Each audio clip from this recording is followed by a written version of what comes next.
boy, War Games is set. The show just ended. The go home that was the go home show to Raw. Randy Orton is back. It's clear as day that Randy Orton is gonna be the last person in the War Games. Like, oh come on, nobody commercial. Back to Cincinnati Saturday night after WrestleCade, going to the Bengals game. Joe Burrow gets hurt. My video was sponsored by Fightful Pro Wrestling, No DQ, The Wrestling Inc., Post Wrestling, The Dan Tony Show, Salamoff the Sound Off, JD from New York. I got more in the way, so hit that like button. Yep. I think my video made like an hour and 30 minutes. Gonna go through what happened on the show. Randy Orton is back. War Games is now finally set. We got all members of the Judgment Day. Drew McIntyre is involved. Cody Rhodes finally announced that Randy Orton will be the fifth member. Now, I read that they kind of gave it away, spoiled it. As soon as he said someone he has someone he has a legacy with, as soon as he said the Apex Predator, that's Randy Orton. They kind of gave it away, so it's not really a surprise. But we all knew it was gonna be Randy Orton. These were the matches on the show. We had two superstars face off on the side. The War Games match advantage. Drew McIntyre kicks off Raw, addresses his absence last week. Nia Jax defeated Raquel Rodriguez. Becky Lynch defeated Xia Li in a pretty decent match. Chad Gable versus Nakamura in an okay match. Um, Under the banner of the Bellator International Champions Series, that was It's not there is the right way to go. In my honest, all right. So Judgment Day earned the War Games advantage. We have the tension between Kaiser and Giovanni Vinci. Miz lays out Gunther. I forgot we had a fatal four-way for the woman and the number contender match tag team to see who will face Piper Niven and Chelsea Green. That will probably have Survivor Series, probably on the pre-show. We do have some news and rumors. Nick Bala, son of Hulk Hogan, arrested again for DUI in Florida. Mug shot in details. The media flooding the new wire that LA Knife, who is still on the AW contract until 2044 at minimum. Um, who else? Sting arrives at Survivor Series. Linda filed for divorce against Hulk Hogan. Um, oh wait, is it that something old? It might be old. Apollo Crew was on main event again. Von Wagner was on main event. These were the matches for Monday Night Raw. Gargano beat Ludwig Kaiser.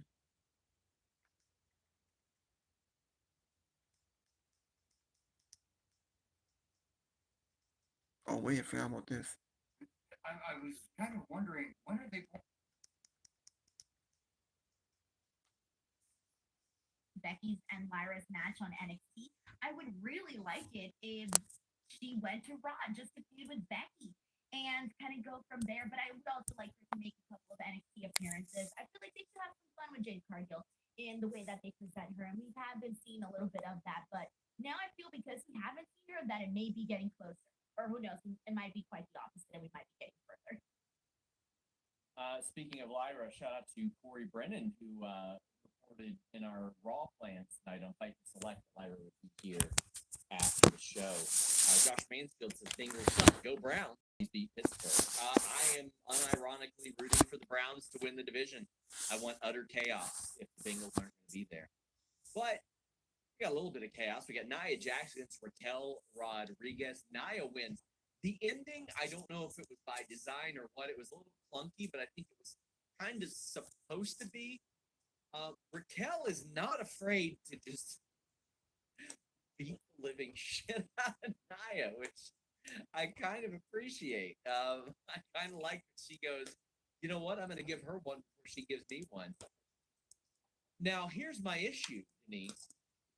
Raquel did all of this, showing her back to us for 2 years, and then her back gives out. Damn, well, it gets hard, man. What can I He's a say? phony. Okay. Talked all that trash. Look, here's my thoughts during this match. Anytime that Raquel would try to pick up Nia Jax, or anytime she would try to show her power by doing anything that involved lifting Nia Jax, the entire time I kept thinking, just no, please don't do it, Raquel. Please don't go for it another time because it was painful to watch, which in turn was kind of like the purpose of the match. They wanted to, I guess, show that Raquel couldn't necessarily pick up Nia Jax. But the whole time I was just thinking, Raquel, please don't go for it again. Please don't go for it again. Because it was painful to watch her try and, do the things that she was trying to do to Nia Jax. But I will say this, after the match, I was kind of thinking, like, man, I hate that Nia Jax defeated Raquel. Like, to me, there's no point in having Nia Jax win and blah, blah, blah, right? That's what I was thinking. But then afterwards, there were a couple of people on Twitter that kind of got my hopes up. And so there were people saying that they would like it if the reason behind building Nia Jax up is because possibly the person we were just talking about right now, Jade Cargill, could be the person to kind of end up doing what, for example, Raquel couldn't do, right? I don't know. But I would really like it if they did something like that. Like now that I got a couple of people saying that, I got it in my head and I like the idea of Jade Cargill being the one to kind of ruin this dominance that Nia Jax is on. Because other than that, I'm sorry, I would much rather see Raquel grow into becoming a bigger star than kind of seeing what we were getting right now with Nia Jax. So if there's a reason for this, I'm cool with it. If it's just to continue, if it's just to get Nia Jax over, then I'm not cool with it that much because I would prefer to see Raquel kind of start to flourish more so on the roster. Yeah. So the finish. What did you think about the finish there? We saw like a power bomb tease dropping on the top rope tease, all that stuff, and then Nia ended up winning effectively with the bonsai drop. I didn't think anything because I was in pain the entire time watching it. I was in pain because I felt like Raquel, they did a great job of making Nia Jax into like this massive person that like she just couldn't overcome. Like Raquel could not overcome her. And so for that reason, I felt pain for Raquel watching her knees go out and all of that. That's what I was feeling while I was watching this match. And again, I wanted it to be for a reason, and if that reason is Jade Cargill, I'm on board. If not, then I could care less. I thought that was pretty good. It was a much better match than I'd expected, by the way. KE775 says, after War Games, do you think it's Becky versus Nia, or do you think Nia goes after Rhea and Becky and gets another wrestler lower on the card, maybe an NXT call-up? It wouldn't surprise me to see Rhea get like a random opponent, but I don't know how a Rhea-Nia match plays out. However, I do think that Becky, the history with Nia, makes an awful lot of sense there to bridge that gap to the Royal Rumble. With I wouldn't mind a Rhea Nia Jax match, but it would have to be with Rhea really coming out and having this very just dominant showcase in that. Like if she was the one that could basically lay down Nia and make her look like it was no big deal, the size difference, then that would be pretty cool. Pavement Cut Your Hair has a question for Denise. Says, what was Christian's full gear and lie? All right.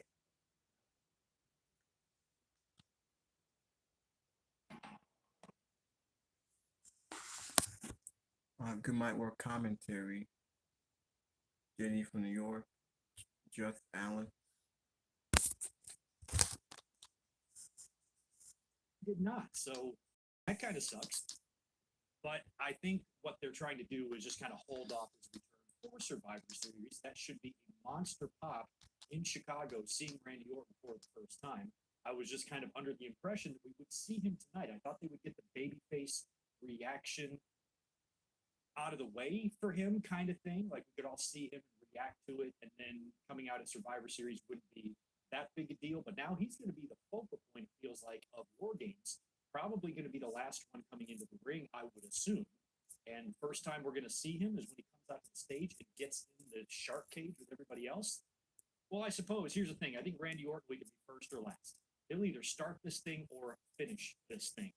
And we'll see how that plays in. Cody and Randy Orton, a lot of history. Jey Uso, very interesting look on his face tonight after Cody revealed who it would be.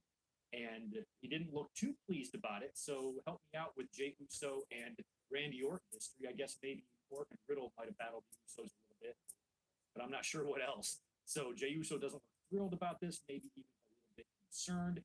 Anybody who's a teammate with Randy Orton, I feel, should be a little bit worried because, of his history and how he tends to turn on people.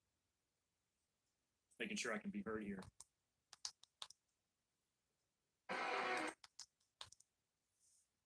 And Jey Uso, you saw it, and you saw the look on Jey Uso's face when Cody Rhodes mentioned who he was talking about. Can you remember what happened to Randy Orton? Last time we saw Randy Orton, didn't the Uso beat him? Wasn't bad at all. I found myself enjoying it, and this was coming from a person that did not like the Becky Lynch Xia Li story. I liked this match, so even though she lost, I care a little bit more about this match with her and Lyra than I did beforehand. And keep in mind, I did enjoy what they were doing with Xia Li and Lyra on NXT. So for that reason, that's why I'm not against it. I just don't know why you beat her the night before. Like, you could do this Monday and it would do the same thing. But I don't know mean, about then, that, but I then liked maybe the match.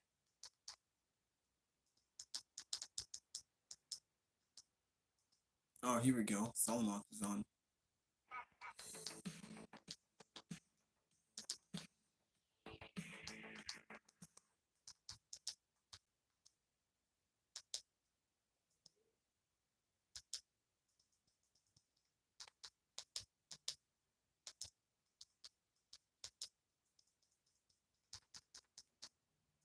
Hey, what the hell? What? I don't know why that changed.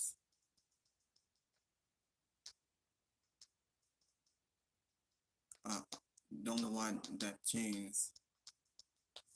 But anyway, now Survivor Series on the 25th. Survivor Series War Games. We still got that. Like the 24 hours. Best of Survivor Series. Anyway, this is on Monday Night Raw now.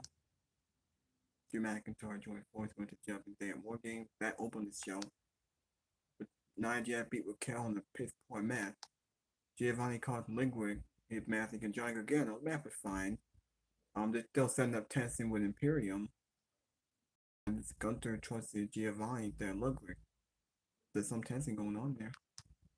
We also got a brawl with Damage Control, Becky, Charlotte, Bianca, and Shotzi. We got Becky Lynch beat Xia Li in the really good match.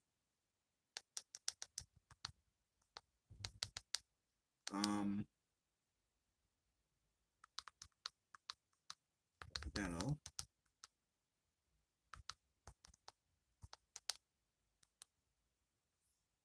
Tell me, hey, she's great in the ring. There was nothing that I could really say. On the East Coast, it's pretty late, so we will not drag our feet too long here. And we will get into business. Let me cruise to the chat and say hello to everybody that was with.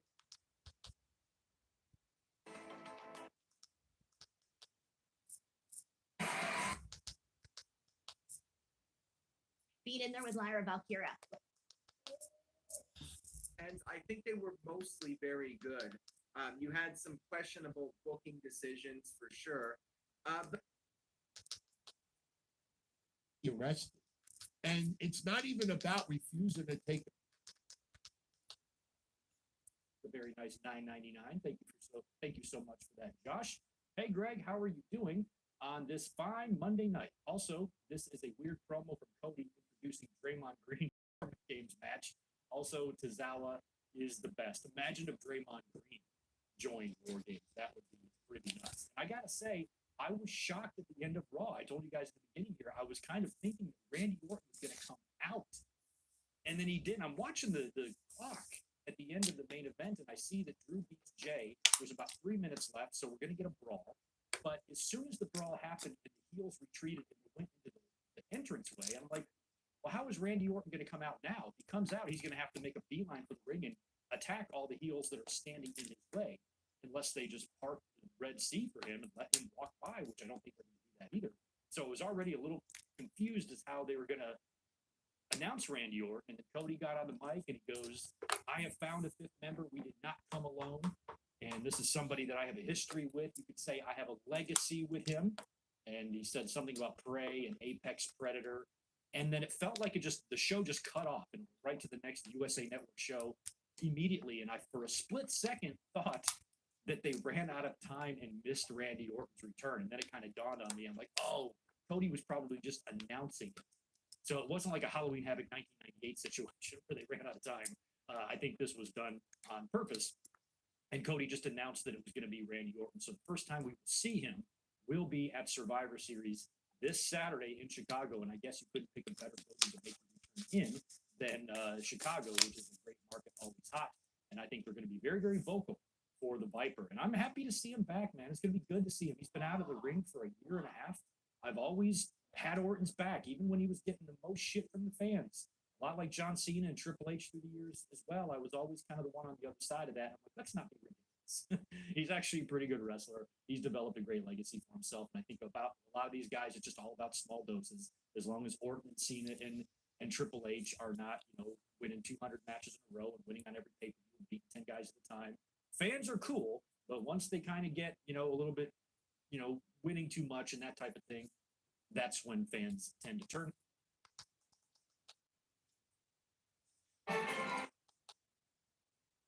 Her out, and she's clearly the heavy duty one. But point is, it followed that same pattern. Smart way, I think, to keep people, hooked and wanting to tune in on Saturday to see the event. It is kind of silly, I will say that they ran the same exact angle on SmackDown on Friday night, women's like to a T, except for the end. What they did on Friday was you had Nick Aldis go over to Charlotte, Bianca, and Shotzi and say, hey, you need to let me know who the fourth partner is going to be before this night is over. And they built it up all night long. It was only a 2-hour show. But they built it up all night. And at the very end of the show, Charlotte had to go on a call. And then Becky Lynch, I still don't know how she made it. I mean, maybe it just so happened that she was nearby. But there she was at the end of SmackDown on Friday night in the ring, standing shoulder to shoulder with all of her partners. So I can understand people being upset if they thought Randy Orton would physically be on the show. After they just did the same angle on Friday and we got Becky, but here we didn't get Randy. Because Randy didn't want to fly into Grand Rapids. They were in Grand Rapids tonight. I'm sure he got on the phone. Cody did and say, hey, Randy, I need you. Randy said, look, Cody, I love you, brother, but I'm not coming to Grand Rapids. I'll see you on Saturday in Chicago. You're not getting me to fly to Grand Rapids and make a 2-second cameo at the end of the show. Randy Orton basically has fuck you money. He can pretty much do whatever he wants. And so that's why we didn't see Randy Orton tonight. But something that was very, very interesting is when they made the announcement at the end of the show. Cody's in the ring and the Judgment Day is outside. Cody's in the ring with everybody. Rollins, Zayn, Jey Uso, and he's dropping little hints, and he's mentioning, this person, had to do with my legacy, right? And he mentions Apex Predator, and he says the voices in my head, all but telling you who it was. And he never said the words Randy Orton. He never said the man's name, but the crowd was already chanting Randy for most of the night, so they knew. They knew from the opening segment. But the production truck, they cut to a shot of Jey Uso, was in the ring leaning up against the ropes. And once it became obvious who Cody was talking about, we got a close-up shot of Jey Uso. Jey Uso didn't have this look on his face like Cody did, that he was all smiles, he was all excited. No, he had a look on his face like, wait, what? Like he didn't know who it was that Cody called up, and he had some hesitation, as well he should. Because the last time we saw Randy Orton, the bloodline was laying a beat down on him. And then we haven't seen him since. And Jey Uso would have been a part of it. That introduces an interesting little wrinkle potentially now into the War Games on Saturday, because how is Randy Orton going to coexist with one of the men who put him on the shelf in the first place? So it was a quick thing too. It was never acknowledged or anything like that. They were going off the air. But to me, that was one of the more interesting parts of the entire show. Just looking at Jey Uso's reaction to the announcement of Randy Orton. So it is official. The Judgment Day will have the man advantage because Drew McIntyre pinned Jey Uso in the main event. So they will have the advantage. You're a little spotty, but you just came back, but your internet's kind of going in and out.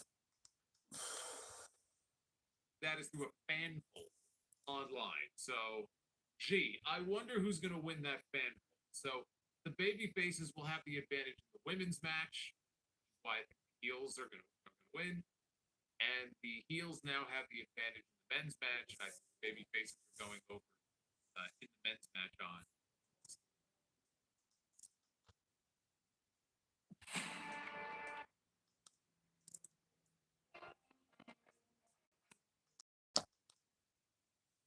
Finds sins, and I don't mind that too much. I liked a lot of what Drew McIntyre was saying in his opening promo about Clash at the Castle. I think he should focus more of his energy on Solo Sikoa than Jey Uso, but I can understand everything that Jey did to help Roman in that first 3 years of his run. There could be a lot of people that he fucked over that are coming back to haunt him, and I don't really mind that little storyline. So that's kind of cool. Population 420 is in the house as well. Zane G, Drew beats Jay clean. Odd, shocking, no interference. Yeah, I think that's okay though. I think him beating Jey Uso clean, I guess, was kind of shocking, especially since it feels like they're moving Jay to main event. But I also think that this is a loss that number one Jey Uso can survive. There's no shame in losing to somebody who won the championship at WrestleMania, being the toughest motherfucker to ever lace up a pair of boots. That's it. You have on the SmackDown side, they have women's war games. They have Carlito and Santos Escobar. And is there one other match from the SmackDown side? I thought there was one.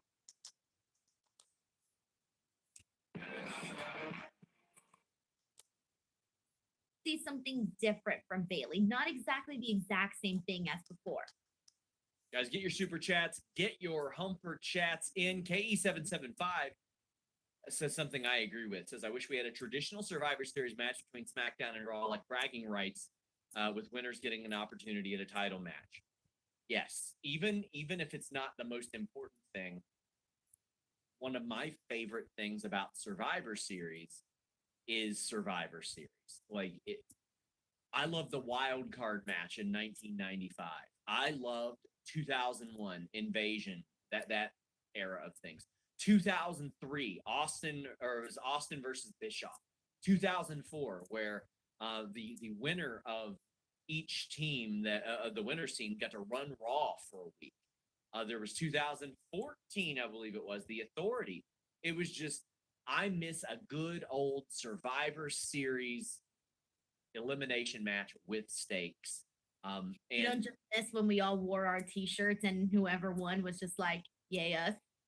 yes, I don't like the bragging rights thing, but hey, maybe everybody in that match getting a title shot of some sort would be great. Heelhammer says, as a Niner fan, in my opinion, Bengals are better than Jets. Well, the Bengals are better than the Jets, even with the backup QB. Yeah, but you know what? The Jets have an incredible defense, so suck it, Sean.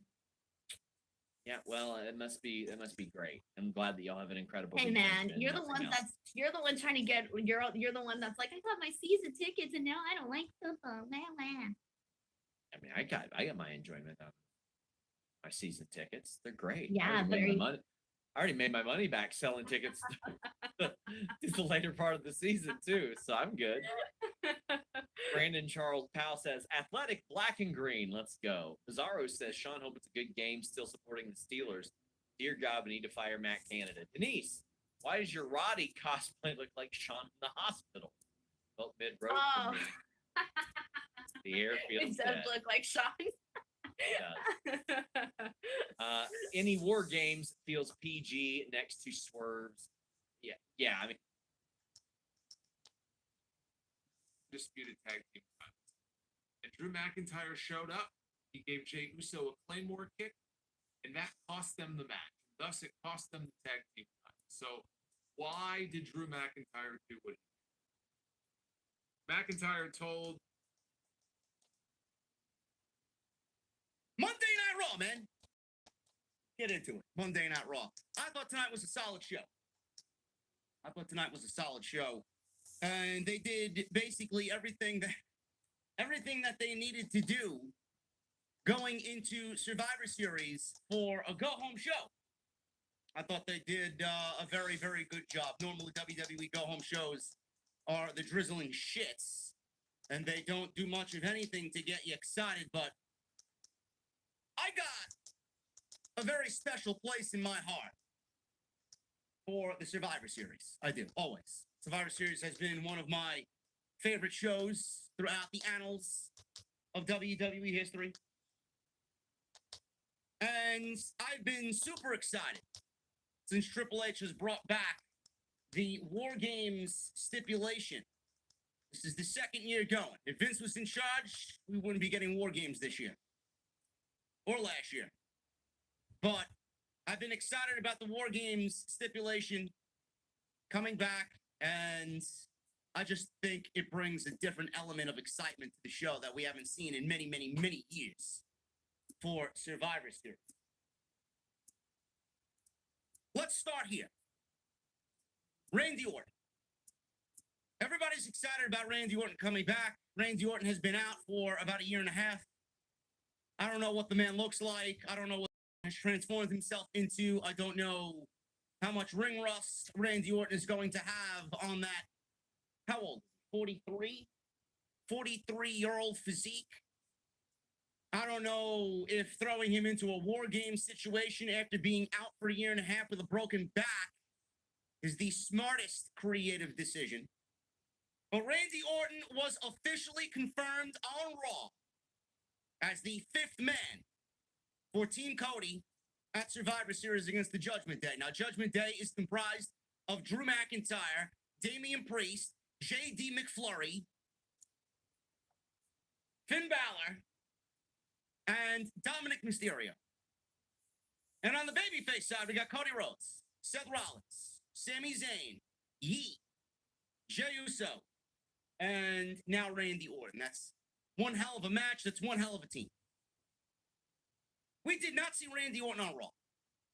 Everybody was like, oh, why didn't we see Randy? Why didn't we see Randy? The crowd wanted Randy. I was waiting for an RKO. The only reason why I tuned into Raw was to see an RKO out of nowhere.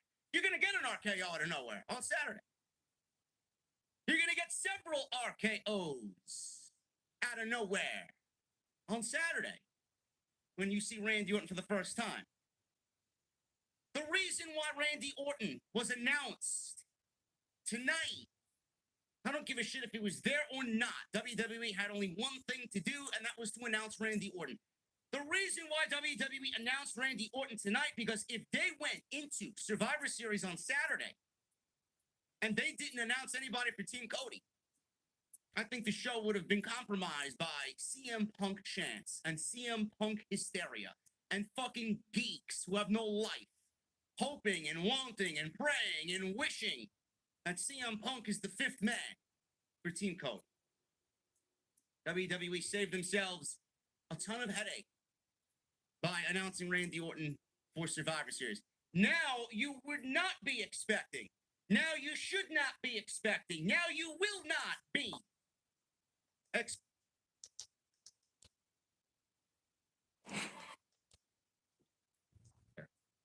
We also got Johnny Gargano defeating Ludwig Kaiser. This match was another humper. This was really, really good. Jesus Christ. This is what I've been saying. Fifth man. Randy Orton is the number one candidate for this spot. It could have been LA Knight. Could have been Kevin Owens. But what the fuck does LA Knight have to do with the Judgment Day? Nothing. Kevin Owens? I mean, that would have been the safe choice if Randy Orton wasn't ready to come back. But WWE has done I would say up until this week, a fair job of keeping the brands separate. They did say tonight that the fifth man would be open to SmackDown. That's why Cody was there on Friday night talking to Nick Aldis. He was scouting potentially who could be the fifth man on SmackDown. But there was only one choice over there if you really wanted to make sense of it, and that's Kevin Owens.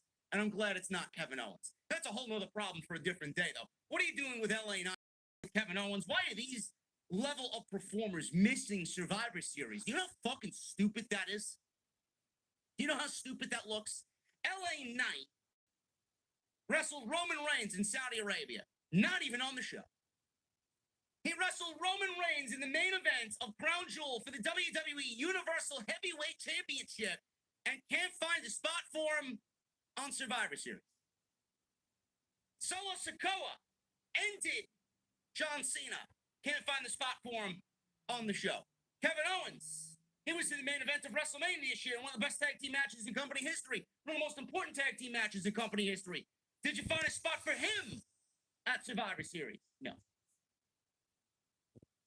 Kind of a weird situation, man. Rather bizarre how they've handled some of the booking decisions going into Survivor Series. But I'm not the fucking head booker. I'm not Triple H. The fuck do I know, man? I'm some geek on the internet talking pro wrestling behind a fucking virtual Barbie green screen. Maybe I should stay in my lane. Randy Orton was announced tonight because of the CM Punk hysteria. They needed to do that. They did that. All these people. You're a weirdo. And you grew up idolizing all the people that you mentioned. As he also said that he's not joined Judgment Day. He wanted to make that clear. I'm not a member of Judgment Day. And I'm kind of glad because they already have their heavy, you know, in Damian Priest. And I think having Drew in there would cause some problems, as we would see backstage later. So he said he's not in Judgment Day, but he is on their team at Survivor Series. And that's when Jey Uso comes out. But before he can get very far, The fans are the heels. concerned for his well-being. If there's one person in that ring that Randy Orton has a history with that is more important right now than anybody, it is Jey Uso. Because Jey Uso was one of the 3 men who put him out, one of the 4 men who put him out for a year and a half per WWE storyline, and that is the bloodline.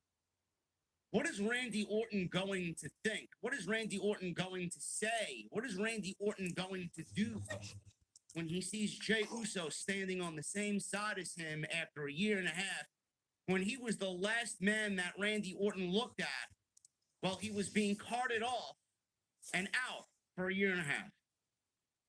That's some fucking dramatic bullshit going into War Games, if I may say so. And that is fucking awesome. That look sold it all. That look made Randy Orton the absolute 100% right choice for Survivor Series. And I will take no answer but Randy Orton. Go back and watch if you missed it. He was holding a steel chair, and he was not all that pleased with that announcement. That was a look on Jey Uso's face that was downright scared and concerned about what may happen if Randy Orton shows up on Saturday, and now we got that confirmation. War Games is being built, as far as the men's match is concerned, very nice. I would have obviously changed it. I would have included the Bloodline mixed with the Judgment Day against Cody and friends. We gather to a Pulled up my excitement, like you said. And his line about the bullying thing was my Jay, LA Knight, and Randy Orton. Meanwhile, you move Seth and Drew to another rematch for a World Heavyweight Championship. I think that would have been a better use of LA Knight. Get him on the show. Better use of Seth Rollins. Yeah. Get the championship defended on the show, And where that's what I Roman said. Reigns refuses to work nowadays. Exactly. And that's After what I that said. Drew match with Seth Rollins at Crown Jewel, I don't know why anybody would have a problem with another match between those two guys. But yet, maybe we still get that some point this year. Excellent choice with Randy Orton showing up at Survivor Series on Saturday and being the 5th man for Team Cody. No other better choice than the Viper. Drew McIntyre. He did explain himself as to why he has chosen to join Judgment Day against Team Cody and friends at Survivor Series. We're going to go over what he said because I thought he cut a fantastic promo on Monday night. I thought he did a great job. And Drew McIntyre's heel run is off and running. And I'm very excited to see where he goes because I've been saying for weeks he's been the most intriguing character on the entire show. His dive into just this despair. Hold her long enough where it looks good and deliver. Must have been agreed upon with Drew. I took his ass out. What you doing, Cody? Jay was scared. He was fearing for his life, and he should. That RKO is coming with the swiftness. Jay, you catching that RKO, buddy. You catching that RKO out of nowhere. You catching the RKO. But it's gonna be nice though. Yeah, he was terrified. But I love that. I love the small character. Because he took him out. He took out Randy Orton, or he's helped take him out. He should be scared. And he'll catch an RKO.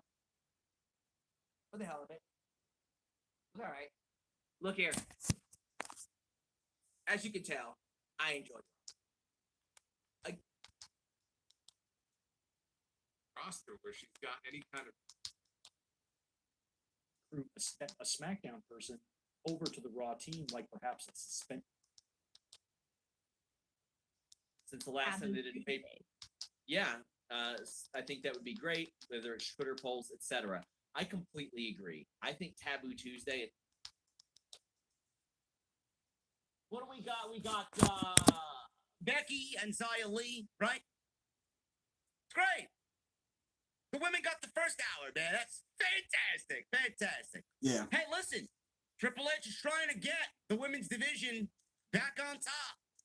He's trying to mold that women's division to be must-see on the main roster. Yeah. Got to give him credit. We have three Gonna matches take of a lot of women. work. Gonna take a lot of work, man. We'll see what happens. But the ladies, I think, overachieved tonight. The ladies overachieved. We will go over what happened on Monday Night Raw with the ladies. There was a fatal four-way #1 contendership for the obsolete tag team championships. And Becky and Xia Li had a decent match. Wade Barrett said it was a WrestleMania main event worthy performance. I mean, I don't know what the fuck he was drinking. Holy shit. If he was caught drinking with McIntyre before the show, I would not be surprised. Honestly. So we're going to go over all that tonight on the show, man. I'm glad you're here on Monday night. Spend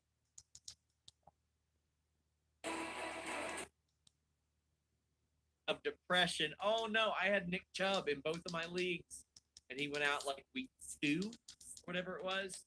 Do you bet money on that stuff, Sean? Like those fantasy leagues? Out to Bet Online AG. I'll tell you more about that in about a week or two. Oh, Chelsea I was waiting for you Green. to do something. I was like, oh, okay, and I just stopped. Commercial break. Then when you come back from the commercial break, you either go backstage for another backstage segment or you show another fucking highlight package or something.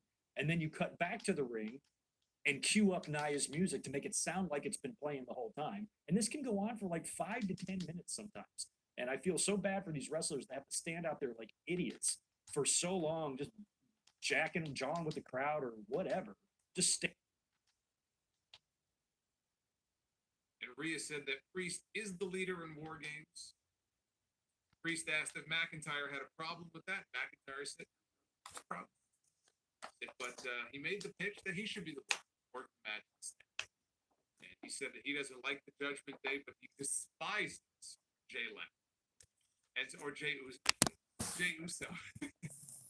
You know who despises Jay Leno? Conan O'Brien. He's too good of a guy to say it. I had Jay Leno on the screen.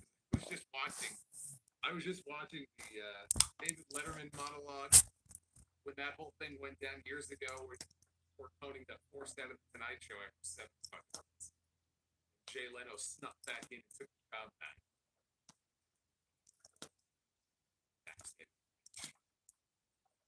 Anyway, so Drew McIntyre, he despises Jay Leno and Jay. Priest said that he doesn't like McIntyre. and he cost him, in fact, the World Heavyweight Championship. But you know what? He said if McIntyre wants the match, he got it. Got the match, you can prove your worth. Go out there and get the advantage. We knew at this point who the member of Team Judgment Day would be in the main event later in the show. We had Becky Lynch against Xia Li. What did Leno do to you? Hey, look, I used to watch Leno. I used to watch my favorite segment was Headlines. The crazy newspaper article stories that they would pull. You would put them on a card and you would show them. But if you really read up on Leno, he really is. Becky Lynch against Xia Li. They recapped the angle from SmackDown, where the ladies had to find a partner. Becky Lynch showed up at the end of the show.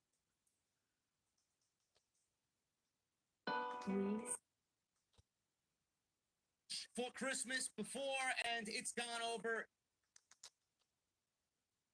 Important because you need honest to God tag teams. Tim says, I think the wrong team won for the women's team. It should have been Katana and Kaden or Candice Indy.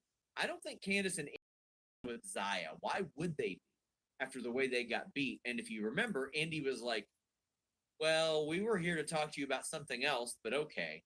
Kaden and Katana will get their opportunities. They will be future tag team champions. Tommy says, Ivy and Maxine looked amazing. Seriously want more matches with them. Looks like I'm getting my wish of Tozawa and Otis as a team next week. I wonder if the meeting between GMs is to split the tag belts. Women stole the show tonight. Women did steal the show a lot tonight. In the ring, they were just delivering. As far as Maxine and Ivy, like again, the elbow drop, not great, but Maxine's the entertainer. Ivy is going to be the workhorse of that group. And there were a couple times I looked at Ivy and I'm like, all right, how many matches has she been in with like 8 people? So there's going to be spots where, there takes some getting used to, but I think they're going to be a great addition. Tozawa and Otis, we're going to talk about them momentarily, but I mean, we can now. Men's tag team turmoil next week. I'm sure. Why not build that up? Why not announce that? And it's going to be a good match because they always are. I hope we don't see a bunch of teams losing in like a minute and a half, though, because that kind of buries those teams. Yeah, I hope not either. I'll look forward to the tag team turmoil, and I'm mainly with Tozawa and the backstage segments. My favorite thing, I think it's Xavier Woods who's always saying how nasty Tozawa is, and that's my favorite thing ever. I don't care. It's like the smallest, little thing, but I love it. He says that Ivy said we came to talk about something else. Okay, my bad. K775 says, do you think Tegan and Natty have a shot against Chelsea and Piper? Feels like the winner will eventually wrestle Isla and Alba. If they ever get off the damn dark matches, yeah, but I think there's a real opportunity that Natalya and Tegan could win those titles for sure. I mean, I think they'll get passed back and forth here and there. I think for me, on this one, it's more so of I still want to see what there's left there with Chelsea and Piper. I feel like if you go to Natalya and Tegan, I don't know about what they have to do a little bit more convincing for me on that one. So Nick Aldis and Adam Pearce see each other. They need to chat. What do you think their chat's about? I don't know. No estimates, no guesses, anything. I let you down on that one. He's the same person he's always been. He says he hasn't lied. He says he didn't lie to Seth Rollins last week, and he's not now. He says if you're a fan of his, he doesn't have to explain himself. And if you turned on him, he doesn't give a damn what he thinks. That's on you. You were never a fan in the first place. There you go. I said that about Jesse, with all these geeks bothering him about being negative and all this other nonsense this week coming out of the Full Gear post show. If you got a problem with Jesse, you got a problem with me. And if you at one time. Yeah, did they just tease us a little bit there? But yeah, maybe the tag team. That'll be my answer, just so I won't nod. CC says, Sean, do you know who will win that men's tag team turmoil? I'd be lying if I said I didn't want DIY to win. I would love for DIY to win. I think that would be great. It would help launch them an awful lot. It would. That's who I think should win that. We got Ivar. He wants Bronson Reed next week. Reed accepts and says, "You're not a warrior. Look how you dress. You're a cosplayer." I like this. This is good. I can't wait to see this match too. Nakamura defeated Chad Gable. This was fun. Gable is really good. What did you think of this match, Denise? I liked it, and I will say this: like when it comes to Chad Gable, there's absolutely no matches that he's in that suck ever. But like, I don't think it's to anybody's surprise that right now I'm kind of hoping for them to really spark up the story with Shinsuke Nakamura. You know how I've been feeling about it, and I haven't been feeling much about it. And I really want them to just liven it up a whole lot more than what we're going with. But I will tell you, this Chad Gable Shinsuke Nakamura match was last week. Shinsuke Nakamura's match too was also really good. So I feel like now we're getting a nice little string of decent matches. I like that, and I'm happy they actually gave it a good amount of time. It was like over 10 minutes long, which I appreciated. And Chad Gable's a gem, man. He's the No one else could. Jey Uso inside a steel cage. Drew said, wherever he sees him, he will drop him. All of a sudden, Jey Uso's music hits. Drew McIntyre didn't give a shit about the music playing. He yelled, "Your ass belongs to me. Get over here." Jay strutted onto the stage. Fans were chanting, "Yeet." Jay said Drew should let it go. Oos. He asked fans to say yeet if they want to see Drew get. Promo, who's he talking about? Jonathan Corona says everybody's saying Shinsuke versus Punk at Survivor Series at this point is annoying. With Punk now, I see it happening. But how about Shinsuke versus Okada instead? It ain't going to be Okada. It is not going to be Okada. I asked today, same higher up that I talked to after Fastlane. I said, has WWE's stance on CM Punk changed as of Saturday? They said, no, sir. Again, I want to make this abundantly clear. For people who are too stupid to read or listen, this is what WWE, as a company, is telling me when I ask them. This is not a janitor. It is not a wrestler. It is a WWE higher-up in an official capacity telling me this. This is what they are claiming. I do not have CM Punk's travel itinerary. They brought in Dakota Kai one day before SummerSlam.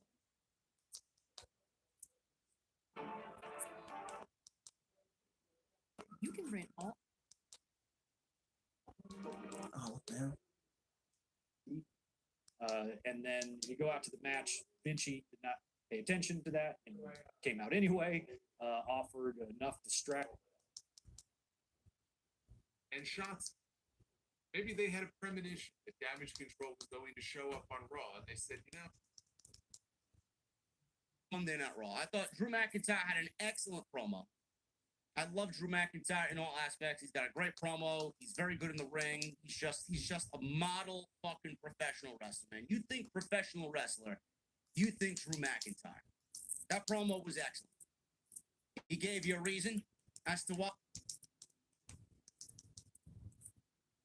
I noticed them for a couple of weeks now. Nice new ring. So, Nakamura, yeah, and I love this. I think those are great. Nakamura did do another promo digitally, and he's like, where are you? I'm looking for a fight. How long do I need to wait? And of course, people are speculating CM Punk. Well, why on earth?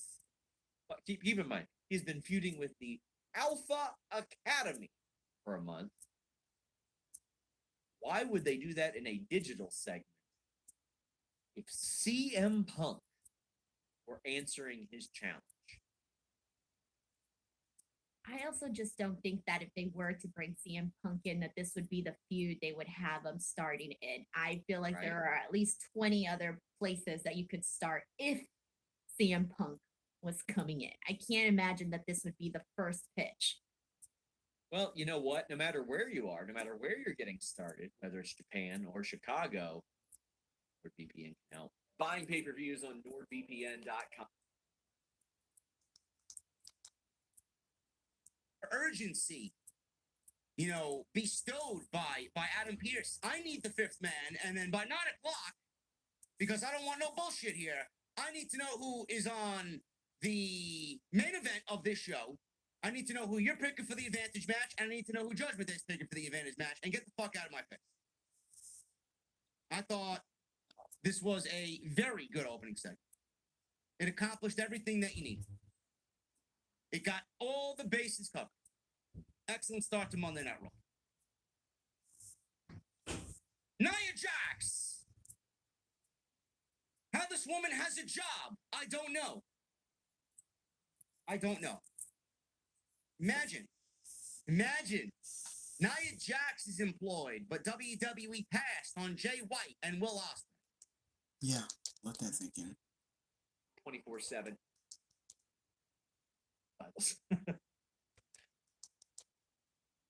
Page Chelsea Green and Piper Niven met with Adam Pearce.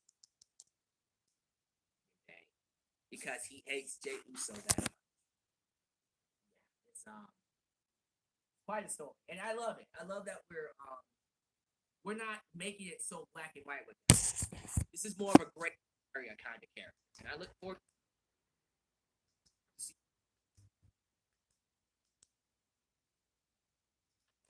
Oh, what the hell?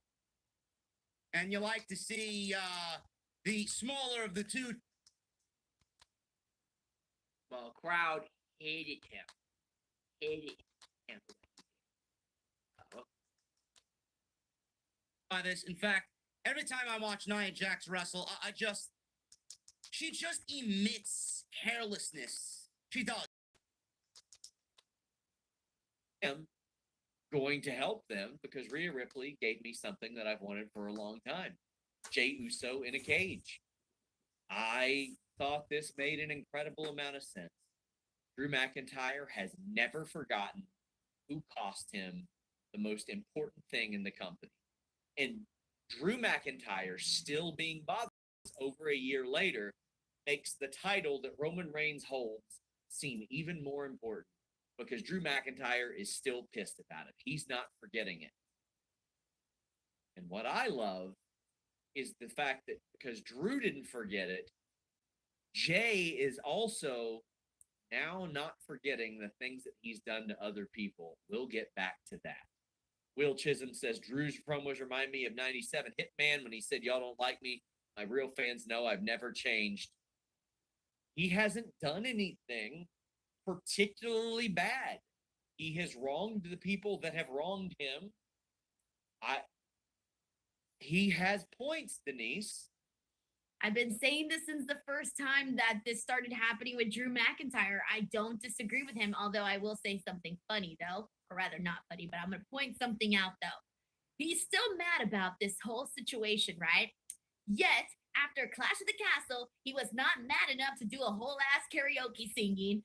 So, there's that. I haven't forgotten that. That is a very good point. That is a very, very good point. It was like, I'm going to stop being mad for a couple of minutes, and then I'll be mad about this months and months later. But no, for real, so in all seriousness, I think that Drew McIntyre right now, this is exactly what we needed because we were way too familiar with the exact same version of Drew McIntyre that we were getting for months and months. And I feel like Drew McIntyre, he doesn't grow on trees. Drew McIntyres do not grow on trees. And Drew McIntyre needs to not be a stale act on the show, but rather an act that you look forward to each and every single week. Because again, he does not grow on trees. And so I really like what they're doing right now, at least what we've gotten so far. I loved how angry and how mad he looked in this promo. And not like fake, I'm mad and I'm going to be like, not that kind of mad, but I can actually buy it. Angry and pissed. That's what I liked most. So, and I will say this too. There was another thing when he mentioned the Rhea part, the one where he said that Rhea gave him something. I thought he should have sold that pause. Oh, because Nia Jax is off. There was a Xia Li video package. She's wrestling Becky Lynch tonight. Great. Who liked this? They said it would be too hard here because both teams end up coming out. Jey Uso came out as well, but Adam Pearce had to break it up. He was like, nope, you guys can do this at Survivor Series, and you're gonna have to make a decision on who's gonna represent who in the advantage match, and also I'm gonna need to know who your fifth member is tonight by the end of the night. So it is later decided it's going to be Drew and Jay, which helps add to that. Albert Pont says, wasn't it Solo that cost Drew the match at Clash? He groups all of them in together at this point. He hasn't forgotten all the. I mean, Jay did a lot of stuff to him along the way. But Joel Wood says, think there's anything to the fact that Drew is on the poster for Bash at Berlin next year, months after his deal expires? No, Deanna Purrazzo is on a bunch of TNA posters, and she is not contracted through the time where Impact is supposed to be TNA. So no, not yet. There are multiple people on those posters that I think probably don't have deals as of right now. But guys, get your thumbs ups here. It helps us out a lot. Get your super chats, get your humper chats in. Jonathan Corona says, waiting, or WWE giving us heel Drew, waiting for the Broken Dreams theme. I think they'll break that out when appropriate, but I think as a heel is pretty appropriate as well. But we had the Drew McIntyre and Jay match, and Drew wins, but the story of this is the end. It is Cody saying, hey guys, don't worry, I got this. Like, I know you want to call people from SmackDown, but it's okay. And SmackDown options fall through. There's no help there for Seth Rollins and Sammy. Cody's like, yeah, my guy got back. We're good. And Cody never outright says the name, but the crowd is chanting Randy. He says Apex Predator. He says Legacy, all that stuff. It's Randy Orton, as reported by FightfulSelect.com. Best $5 in the business. Subscribe. It helps out so much whenever you do that. All people saying, well, it's obvious. Yeah, we said planned for 4 games. Been planned for 2 months, actually. As far back as September, they had targeted Drew McIntyre's heel turn, Randy Orton. Denise, Randy Orton returning after over a year and a half. Jey Uso did not look thrilled. They didn't lean into it too heavily. The last time we saw Jey Uso, he and his brother were beating Riddle and Randy Orton and putting him out of action for a year and a half. Yeah, Jey Uso gave us a little bit of a stank face. He was like, that was the shot that we got of him. Dang, I gotta say, I mean, it was kind of exciting the way that they did it, in the sense that Cody made it very obvious for today. I mean, I'm not talking about us predicting already that was gonna be Randy, you reporting it. All that aside, the way that they presented it today on Raw, with Cody basically saying he's gonna call a friend, I thought that was a nice little way to do that. And then finally coming out and saying it, and everybody was very excited. For a second, I thought that Randy was gonna like magically appear for some reason, and so I was waiting for the end of Raw. I don't know why I was expecting him just to like magically appear, but I'm like, okay, it makes sense that he wouldn't be there because they just called him. So in the storyline, he probably shouldn't be there, but for like just regular old me watching Raw, I was technically waiting for Randy Orton to just again magically appear out of nowhere. And so I'm excited because it's been such a long time since we've seen Randy that I didn't even realize how long it had been. It just felt like all this time went by, but yet I still have such a vivid memory of everything that he was doing with RK Bro that it feels kind of weird that we're not going to get that anymore, because that was a lovable act. I loved seeing Matt Riddle and Randy Orton together on the show. That was very enjoyable. So it is weird that we're coming into this now and like that whole element is gone. And it's just crazy how fast things happen in pro wrestling, with people being gone, people not being gone, everything, just how fast everything changes. And even just that fact that you mentioned the other day blew my mind about Randy Orton coming in with Vince gone, and this being the first time that Triple H is booking his creative. Like, that was just within itself should kind of show how fast the wrestling landscape just moves. It does. And we don't know what Randy's going to look like. We don't know what kind of offense he can do. We know that his doctors told him to retire, and he said, bricks, Bat fusion for a guy who does an RKO. That'll be interesting. Call Me Crazy says, what if Cody called Brock instead of Randy? Oh boy. I mean, listen. Like, he did not say out loud Randy Orton. He does have a legacy with Brock Lesnar. Brock Lesnar is an apex predator. There's always the possibility, right? We're gonna look like goofs, Sean. All of us out here thinking Randy Orton, and then it's not Randy Orton. We're gonna look dumbass fudge. Fudge. Do you think Randy? Do you think Randy will RKO Rhea? Yes, at some point. Ella J says one I question. forgot about that. Him RKOing Rhea, that would be phenomenal. Broadway Joe says, "Did you see the rumbling on X today saying WWE offered Ospreay half of what TK offered? Any truth to that, Sean? No, For a 2 count. Lynch responded later with, And they said that we need to go talk.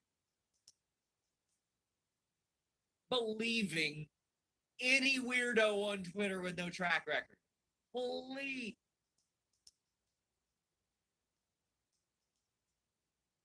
It was 8, but it's 9. If he wins a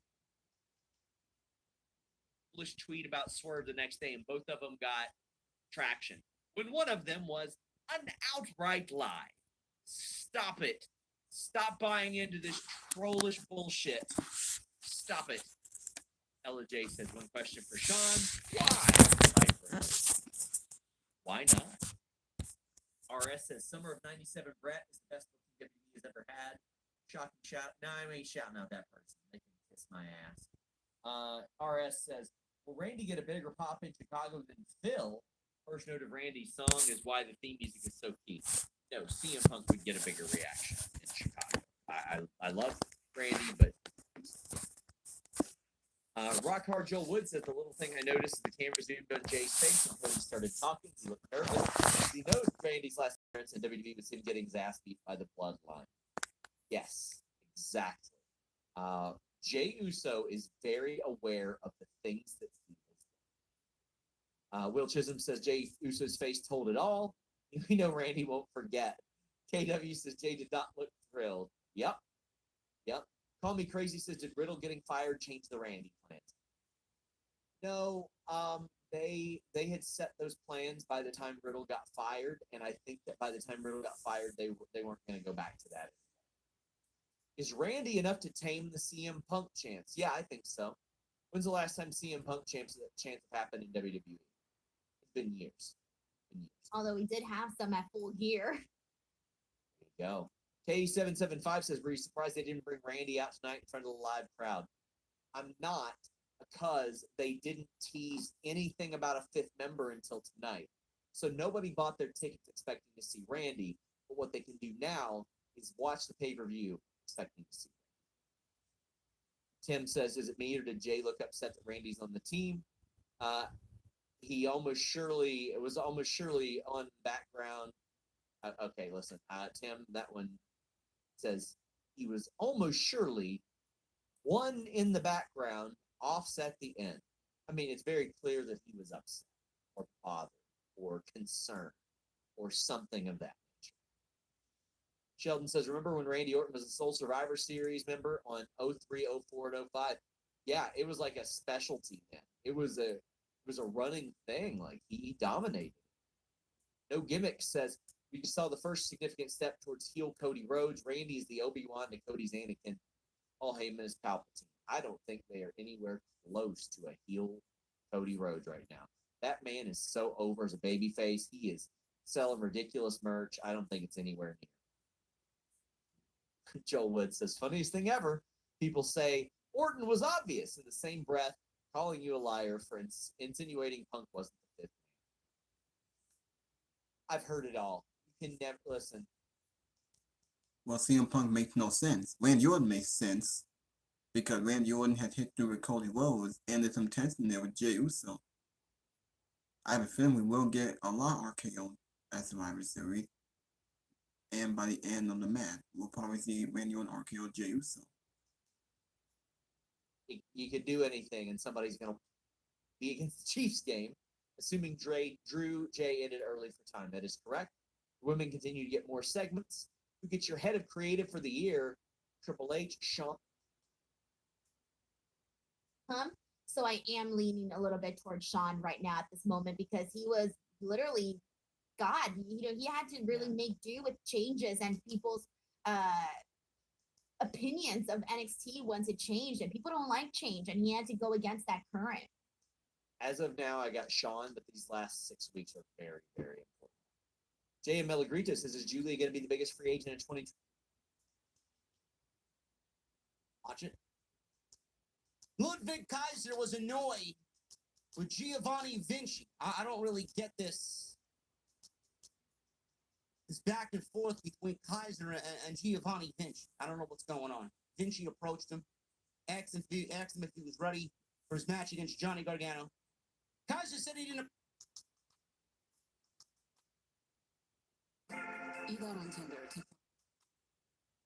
Jay, and he leaves. It wouldn't shock me one bit. Jonathan Corona wraps us up. Big thank you to Luis, our moderator. He says, guess who's back from Mexico? Me. Sean, question to ask, which theme song do you like the best between these stars? Sammy, Cody, Jay, or Seth? Ooh. Cody's. I think Cody's is pretty special.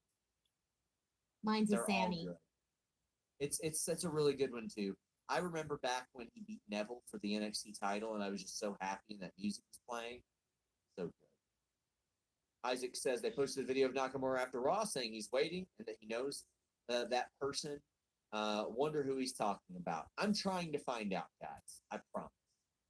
Guys, check out our interview with Zoe this week. Denise is back here Saturday with Kate for the Survivor Series post show. I will be on a plane, but I'm going to try to give you guys some backstage news. Fightful Select has a bunch of stuff all week long. Please tell them where they can find you. YouTube.com/Denise Salcedo. Go check that out. Or heavy metal or something for Monday Night Raw, because when I think of pro wrestling, My Jacob thoughts.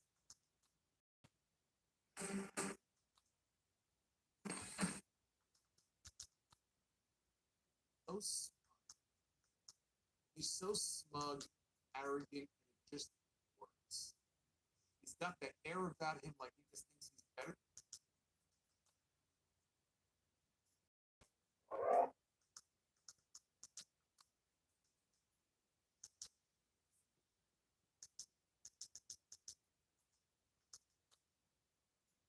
The title change. Well,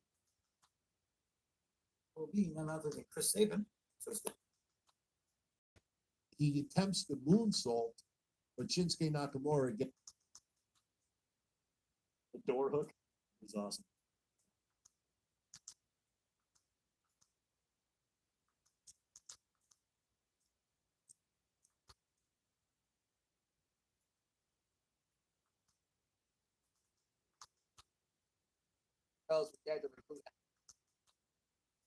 He's going to relate to it. What do you do? Gargano landed in it. 20 years. And they want to see him go in there and be the man to knock this guy off his perch and take his title away from him. Nobody has been able to dethrone this in about a year and a half. And so they want to see Miz go in there and win the Intercontinental title. And Miz, when he talks about the title, he talks about the value of the prestige of the Intercontinental Championship. I appreciate it. It's nice that somebody is focusing on that and saying, I want to bring value. I want to restore value to the title. Gunther's already done it. Right? He's done a pretty good job. The way they booked him has been pitch perfect ever since he won that title. But I like that that's where they kept the focus here. So, yeah, everybody is going to want to see the bully get his comeuppance. Unfortunately for all of them, that's not going to happen. They're going to have to wait for another day because The Miz is walking in as the challenger and he is leaving as the challenger. His status will not change. Gunther is walking in with the title. He's leaving with the title. That's not going to change. But I do think these two are going to have a very good match. I am most interested to see how Miz adapts to the style of match that Gunther normally has. It's just a different kind of. And in a way, it almost feels like a clash of styles. I'm very intrigued to see what kind of match these two have. But given who's involved, I have no doubt that it's going to be very good. Now, we had Shinsuke Nakamura one-on-one with Chad Gable, and I must briefly here, just very quickly, I must pause to give a very special shout-out to a very special someone. Who thinks? Listen, I take nothing away from Vinci. Vinci is a great fucking wrestler. I think he is fucking incredible. Kaiser's great. Yeah. But a solo acts? I ain't ready for that. There's a time and a place to do that split. Right now is not the right time. They are the perfect example of keeping them together because they are better together. You separate them, they both become weak. They are both weaker away from each other. They are both weaker away from Gunther. They all complement each other. I mean, you could not expect of individuals to pair together for a stable. Like, what are we doing? Let's end this shit. It's fucking stupid. It makes no sense and it's going nowhere. Chelsea Green. She's with Piper Niven. They were complaining to Adam Pearce about having to share a locker room with the non-champions. Natalya and Tegan Knox walked in. Natalya told Pearce that they want to take the titles off of both Chelsea and Piper Niven. Great. Reaching for the stars is Natalya. Then we see Katana Chance and Kaden Carter walk up to Pearce and said they deserve a chance. They do. They do. Indy Hartwell and Candice LeRae then showed up and said they wanted a shot. Then we get Maxine Dupree and Ivy Nile, who aren't even a fucking tag team. They show up. Pearce asks if they want a title shot too. Sure, there you go. Gable with a flying knee strike from the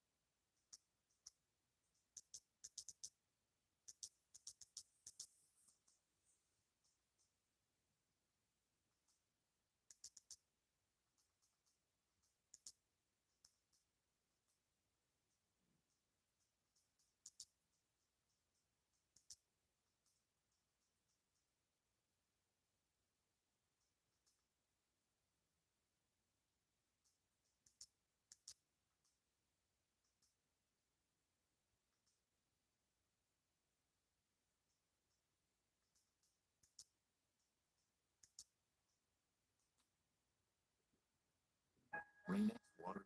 Wait, hold on.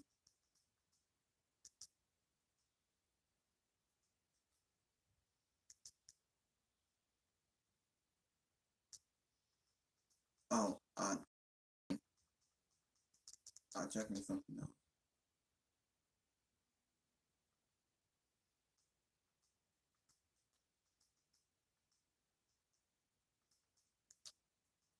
My bad. I'll check out. They heard so much about the Judgment Day Clubhouse, they wanted to check it out. Hensler said she's seen enough and left after staring at Rhea Ripley. I don't know why we didn't get Shayna Baszler versus Rhea Ripley. That would have been the more intriguing match for Survivor Series. Yeah, it would have went one way and not the other. Rhea was never losing that championship, but at least they have history.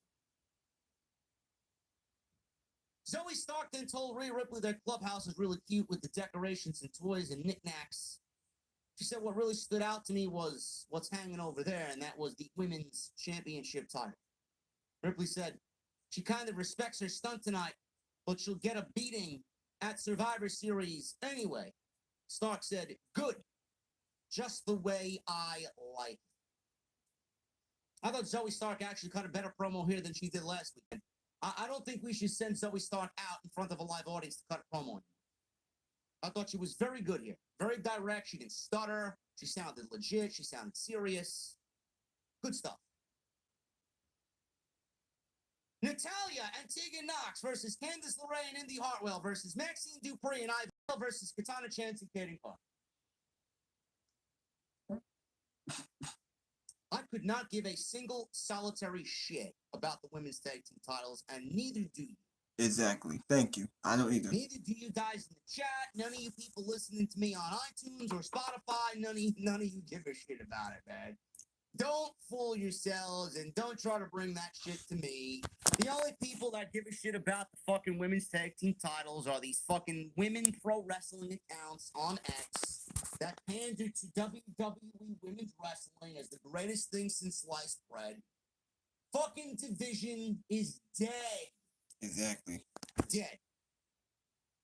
Now, somehow, some way, don't know why, this match overachieved. I mean, you got Natalia in there, who's very good at what she does. Candice LeRae's excellent. Excellent. Katana Chance and Kaden Carter are fucking great. So, you know, some of the talent in this match is, but in the tag team element, WWE with their tag team division and the women's division, not really all that hot. So I didn't really expect much of it, but this shit overachieved like a motherfucker tonight. This overachieved like a motherfucker. Each team had matching gear. Dupree and Nile did not. Ivy Niles wearing,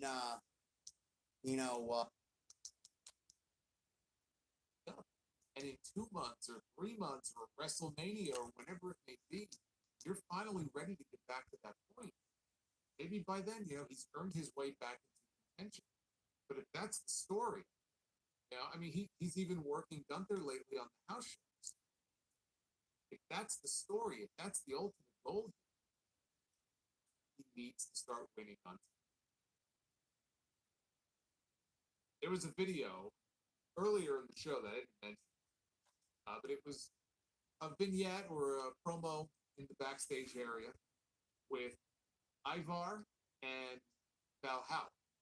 Valhalla spoke first, and Ivar spoke. Basically, he called out Bronson Reed for a match on Raw next week. So this was Bronson Reed's rebuttal. He also was in the match, cutting a promo. He said that Ivar is not a true warrior. He is.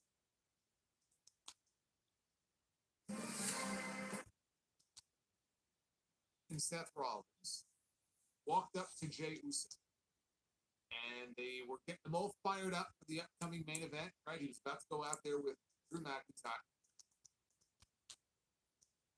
Done, and he's so young. How old is he? 11? Yep.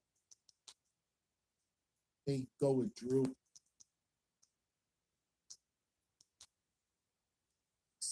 With a double vertical suplex.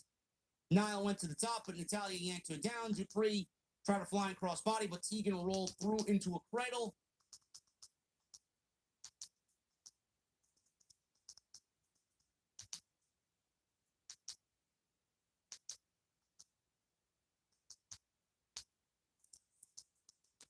Not sure they showed over it yet.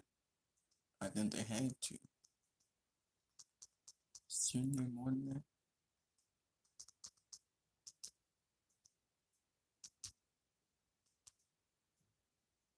Carter and Katana Chance. Honestly. Like, what are we doing? Do they know how good Katana and Kaden are? You got Chelsea Green, who plays this gimmick, entitlement, and it's kind of boring. It's getting to a point where it's running its course. I don't find it entertaining. I don't find it funny. I don't. You may find it funny. You may find it entertaining. I don't really stoop to those levels. It was fun for a couple of weeks, and now it's just overbearing and annoying. I don't find it to be funny or entertaining. But why are we shafting Katana and Kate? You got the heel team here at Piper and Chelsea, and you got a ready-made blue-collar babyface team in Casey, Catanzaro, and Kaden Carter. And WWE's done nothing with them. Why? When are we going to give them their shot? When are we going to give them their flowers? You do realize that Kaden and Katana are the only legit tag team in the entire division. They've been a team for several years now, honing their craft, working hard at it, double team moves, matching gear, got the gimmick and the party lifestyle to back the gimmick. They got a great entrance. What are we doing? What are we doing? As far as I'm concerned, those are your two girls. Them. Give them the ball and have them run the division. Enough with Natalya finding a mystery partner. How many tag team partners has Natalya gone through? Natalya's legitimately been a partner with every woman on the roster. Every woman. You guys watching at home, you like watching Natalya have a new partner every fucking 2 months? It's stupid. Candice and Indy make sense. I'm not big on Indy. She's green as my neighbor's lawn. She's green as my cat's shit when she eats. Regrouping. The baby faces are inside, but there's only 4. Judgment Day and McIntyre are on the floor. Only 4 baby faces in the ring. Cody gets the mic. Now, there's already a Randy chant from the crowd. Okay, we're already hearing the name Randy. Cody gets the mic. He says, he's so glad the Judgment Day has somebody the caliber of Drew McIntyre because we're not alone. He said they found a 5th member, someone I have a legacy with. Everybody cheered. Cody asked the heels while they were looking at him, why are you looking at me like prey?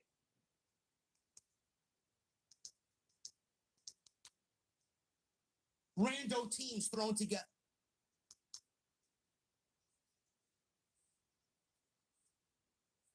Moving on. Gunther was backstage. He's in a beautiful tuxedo, beautiful suit, whatever he was wearing. He sees Kaiser and Vinci arguing with each other. Yeah. So he approached them.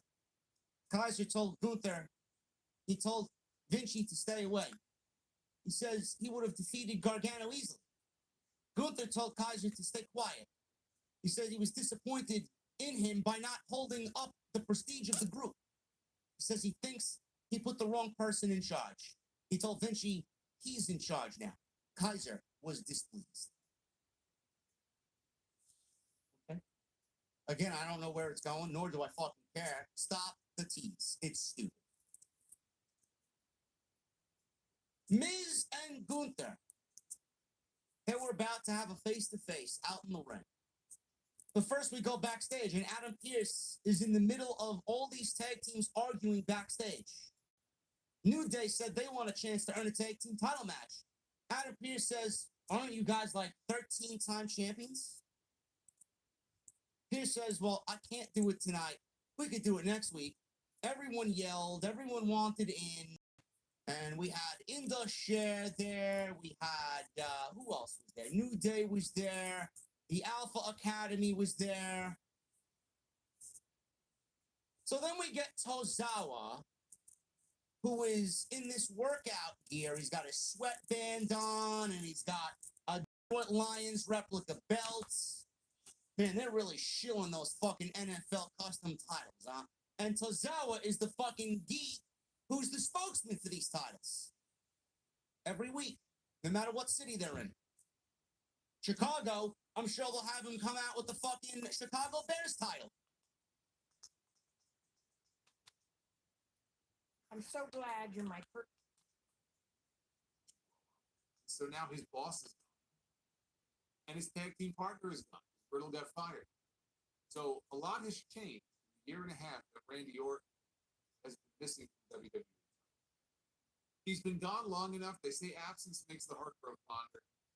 And Orton's another one who, I don't know how many more years he has. I think a lot of it is going to come down to his physical condition.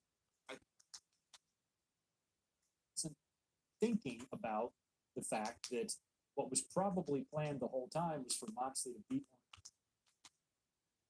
Fans didn't know how to react. Then they started bringing around. Top of it. fucking cancer is Laurinaitis. Those are the men to blame.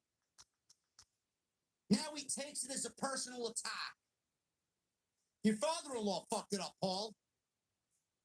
Yeah, you got Tozawa out there gyrating like a fucking idiot with the goddamn custom Lions title in workout gear. He's portraying Richard Simmons. That's what you got him doing. Yet you want Okada to come to WWE. Sure thing. Sure thing. Yet you want some Mexican lucha libre performers of a high level to come to WWE. Sure thing. Sure thing. A Dragon Lee match or 3 on SmackDown is not going to be enough. Pushing Shinsuke Nakamura as a legit killer because he lost twice in a row to Seth Rollins for the world title. You know, having him beat a Gable and an Otis and Tozawa. Yeah, I'm sure that's really going to interest Okada to come to the WWE. Sure thing. Give me a break. You really want to make it a safe space for the Japanese performer to come? How about we start getting Tozawa to be Akira Tozawa? Because Akira Tozawa is actually a fucking great professional wrestler.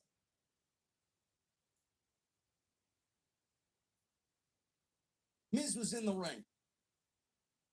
He said before Gunther sucks the life out of the arena. Let people wonder and wait and want to tune in to see Randy Orton survives. Smart. So the beginning and the end of the show, that really told the story of Monday Night Raw tonight. You can see the show. Check out Miz and Thunder. Very strong segment. Otherwise, the work on the show was good, but very missing. A lot of the other stuff on the show really no bearing on the pay-per-view on Saturday. But I thought it was a good episode of Raw. The Twitter poll is trending close. Oh, Arnold Anderson, hands up. Twitter poll is trending close to 80% thumbs up for Raw tonight. 21% thumbs down. So at least these 800 people so far feel like Raw was a good show. I guess the people have spoken about tonight's go-home show. Well, technically, the go-home show is Friday. This is the go-home episode.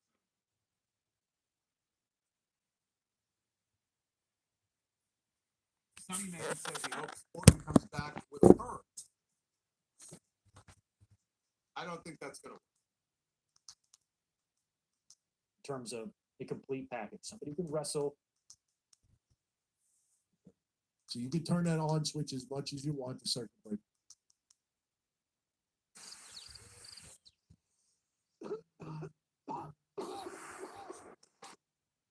Randy Savage. And then he listed Mr. Perfect and Ravishing Rick Rude, Shawn Michaels, Bret the Hitman Hart. He said he watched Bret give his sunglasses to kids in the crowd and said he wanted to be like him. He said they are remembered because they are not a one-note robot like you. So Miz, he tried his best for Gunther to not interrupt him. Miz says he's reinvented himself time after time when he's been knocked down. He said he will do whatever it takes to survive and win to elevate the Intercontinental title. I'm sorry, I gotta stop it right there. The Miz said he wants to win and elevate the Intercontinental title. I don't know what the fuck half of this roster was smoking tonight, but if it's not even gonna be an if he ever won the Intercontinental title off of Gunther, I don't know how he thinks he is ever gonna elevate the title more so than what Gunther has done with the title. When Gunther drops the title, there will never be another reign of this title ever again like Gunther. So what exactly is The Miz gonna do? The Miz thinks he's going to have a 500-day reign like Gunther? Yeah. Not at all. He said they don't know a lot about Gunther because he hasn't hit the bottom. He says when that happens, then and only then will he show if he deserves their respect. He asks Gunther if he'll become just another cog in the machine with zero personality to invest in when he hits rock bottom. He says if he doesn't respect him yet, he will beat it into him at Survivor Series to become the Intercontinental Champion again. Gunther smiled and said, cute. You could talk a big game, but he has a point of view. He said on Saturday, people think he's going to face The Miz at Survivor Series, a future Hall of Famer with a ton of championship reigns, but he sees through him. He says who he really is facing is someone who is exactly like everybody else in the arena. Little Mike Mizanin, some little weirdo that got bullied in high school because he idolized all those heroes you just named. He said the heroes he looked up to also bullied him, showing him that he didn't belong in the sport. Gunther then said, it's the truth. He says it's 20 years later and things haven't changed. He says he still doesn't belong in this sport, in my ring. He says he belongs on the other side of the railing with all those other weirdos who are just like you. So he's basically calling Mike a mark. Fans then started to chant USA, USA. Gunther said, your three-letter chants do nothing to me. That's the smallest form of some sort of self-identification, he says. Man, I love Gunther. I fucking love Gunther, man. He says they're all weak and simple and insecure like little Mike. He told Miz he hasn't been bullied enough. Gunther then shoved him several times, pie-faced him in the face, and dared him to do something about it. Miz actually fought back. Gunther gave him a big boot, and Gunther then tried to lift the Miz and shoved the IC title in his face and told him to have a good, hard look at it. Miz mule-kicked him, fixed his suit and tie, and then signaled that he had big balls and delivered a skull-crushing finale. He also gave him a low blow before the skull-crushing finale. So, Michael Cole on commentary was yelling, do it for all the little weirdos, Miz! Now, I could have did without that line. Do it for all the little weirdos. So, WWE, like, low-key calling all of us weirdos. Yeah, No, you're the fucking weirdos. exactly. I thought this was a really good segment. This was a good sell. I said it for a couple of weeks now. You know, on paper, you look at this and you're like, fuck, Mike Mizanin, The Miz versus Gunther. How the fuck are they going to pull this one off? Don't doubt Gunther. Don't doubt Gunther at all, please. Don't. Miz can pull out a good match when he wants to. He's the safest performer in the entire industry. His offense is terrible. But when you want him to work, he works. It's not like Bryan Danielson-like work, but it's admirable. And he's in there with Gunther. He's going to have to step up his fucking game. He's going to have to. He's not going to be able to coast and fly by the seat of his fucking asshole in a match against Gunther. He's not. They're going to deliver a low-key banger match. And I'm excited for it. So, we'll see what happens in Survivor Series, but Miz is not winning the title. He's not winning the Intercontinental title. And I think we need to cut the shit when it comes to Gunther and his promo ability.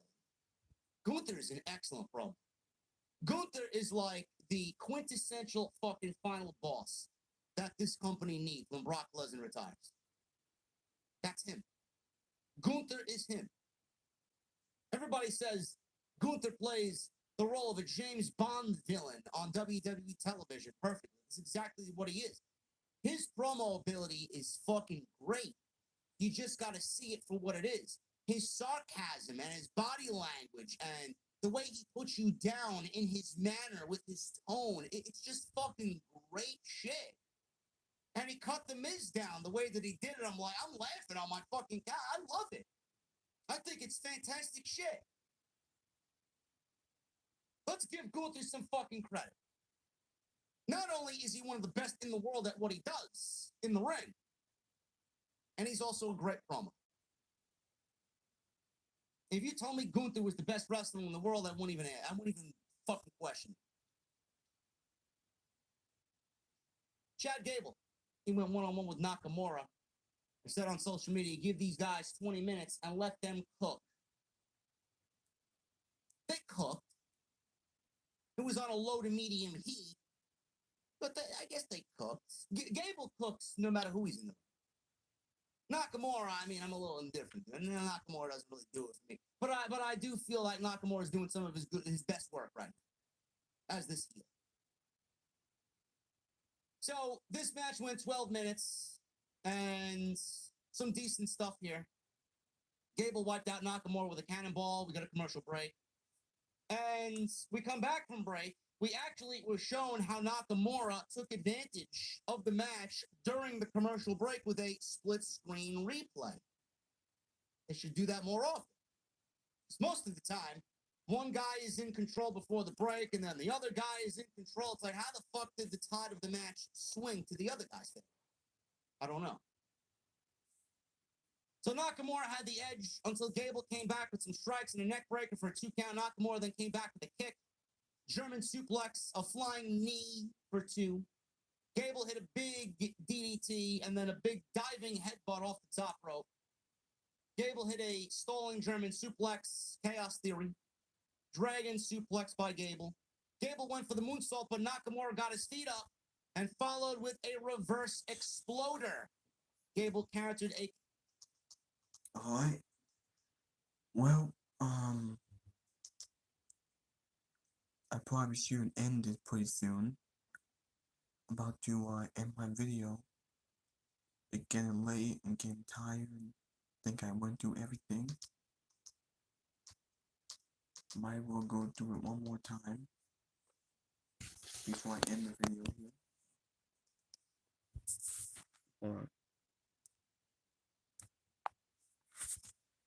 Alright. Now, this is how Monday Night Raw started. It started with Drew McIntyre joining force with the Judgment Day. Nia Jax beat Raquel on the map. Giovanni caused relinquished the map with John Cordero. We had the Women's War Games. Becky had a good match with Xia Li. Tegan Nox and Natalia will face Chelsea and Piper Niven for the Women's Tag Team title. Probably next week. Maybe a Survivor Series on the pre-show. Maybe. Nakamura beat Gable in a pretty good match. The Miz hit the skull-crushing finale on Gunther. McIntyre beat Jey Uso to give Judgment Day the advantage. Cody Rhodes revealed that Randy Orton will compete at War Games. Alright.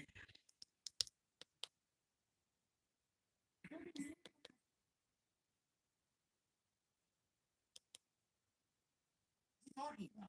Do you guys genuinely think WWE is bringing in Phil Brooks to wrestle Shinsuke Nakamura? Did WWE go out and open their own forbidden door with Shinsuke Nakamura wrestling Kazuchika Okada at Survivor Series? I don't know. It's kind of lame if Punk comes in and wrestles Nakamura. Yeah.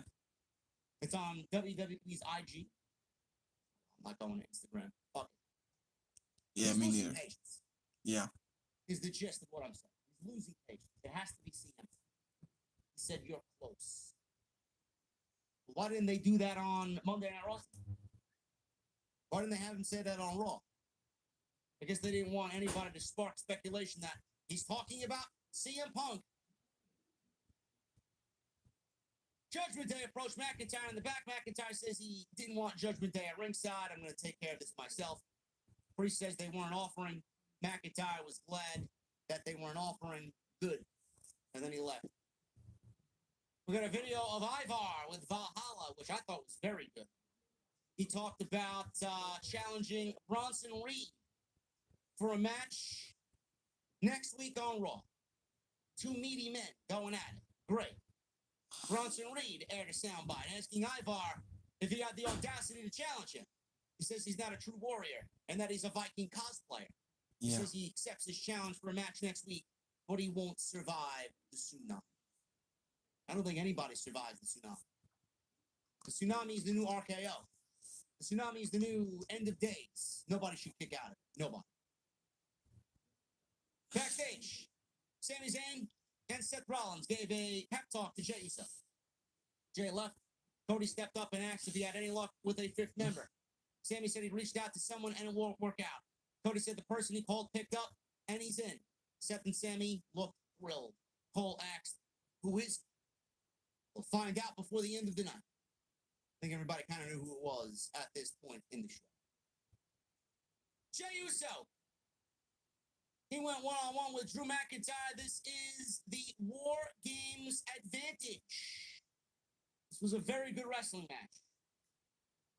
Very good wrestling match. Judgment Day is now going to earn the War Games advantage. As they should. The heels always get the advantage. That's just the way it works. McIntyre was in control. We go to commercial break. Jey started to come back, but McIntyre threw him over the announce desk. We go to a second commercial break. Jey avoided a McIntyre charge, and McIntyre flew into the ring post.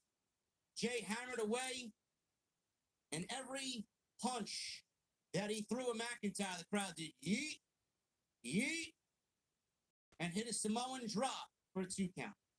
McIntyre countered a clothesline into a neck breaker. McIntyre went for Claymore, but Jey hit a super kick, which looked great. That was a great looking spot for a near fall. Jey went up top. McIntyre crotched him, hit a future shock DDT for the 1, 2, 3. And that was basically it. McIntyre gets the advantage. For Judgment Day, he told them that he would, and he lived up to his word.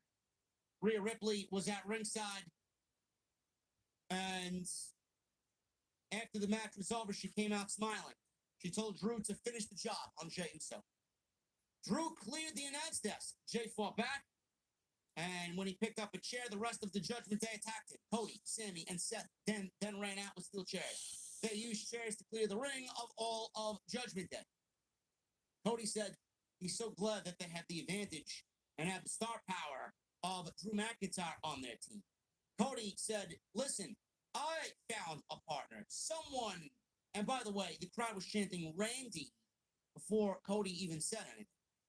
Someone I have a legacy with. Cody says they know what and who he's talking about. He says they've got the Apex Predator. Cody said everyone knows who he's talking about. We got a loud Randy chant. Cody says they're just not hearing voices inside their head because the fans are right. He threw the mic down. Judgment Day were shown reacting at ringside, and Monday Night Raw came to an abrupt close.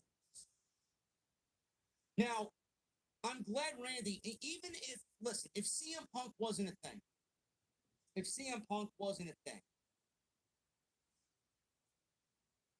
I'm glad that they announced Randy Orton this way tonight.